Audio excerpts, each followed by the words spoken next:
Je vais vous présenter ma mousse au chocolat avec de la poire caramélisée d'Aubagne-Château de l'exploitation Georges Leclerc.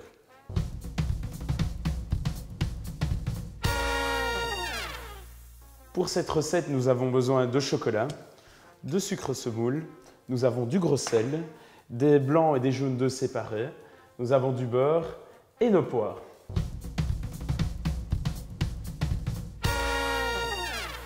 Lavez, épluchez et coupez les poires en brunoise.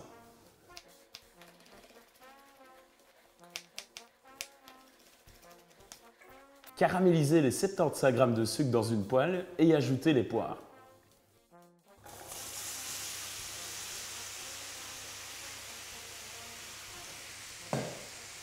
Et on va mélanger.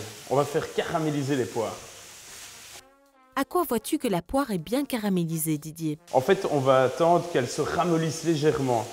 Et une fois qu'elle sera légèrement ramollie et encore bien chaude à cœur et encore bien croquante à cœur, c'est vraiment l'idéal. On va les réserver au frigo afin que notre préparation soit froide au moment du dressage. Mettre dans un saladier le chocolat et le beurre. Nous allons les fondre au micro-ondes. As-tu un conseil particulier pour faire fondre le chocolat, Didier? Bien sûr, ici on peut les faire fondre simplement au bain-marie, donc une casserole d'eau chaude avec une plus petite casserole par le dessus, ce qui maintiendra une bonne température de fonte. Fouettez les blancs en neige avec une pincée de sel. Donc toujours battre doucement au début pour ne pas casser l'albumine. Une fois que c'est bien mélangé, nous pouvons accélérer. Et voici, nos blancs d'œufs sont parfaitement battus. Battre les jaunes et le sucre.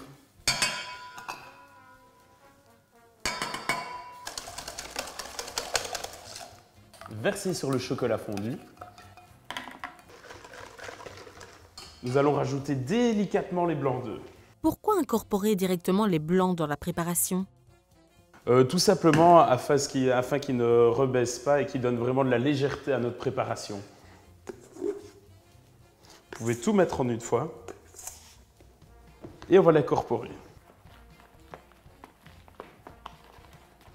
Dresser en verrine, une couche de poire, ensuite la mousse au chocolat. Et voici. Mettre au frais pendant 3 heures. Et surtout, ma petite touche chocolatée. Et voici. Peux-tu conseiller un vin pour accompagner ce dessert? Classiquement, on pourrait dire par exemple un Banyuls, mais pourquoi pas étonner vos convives et utiliser par exemple un Minervois. Souvent Syrah Grenache qui sont plutôt des vins costauds qu'on accompagne avec du gibier ou des viandes rouges, mais sachez que ça s'accompagne merveilleusement bien de tout ce qui est petite touche chocolatée. Merci Didier Smits, artisan pâtissier chocolatier.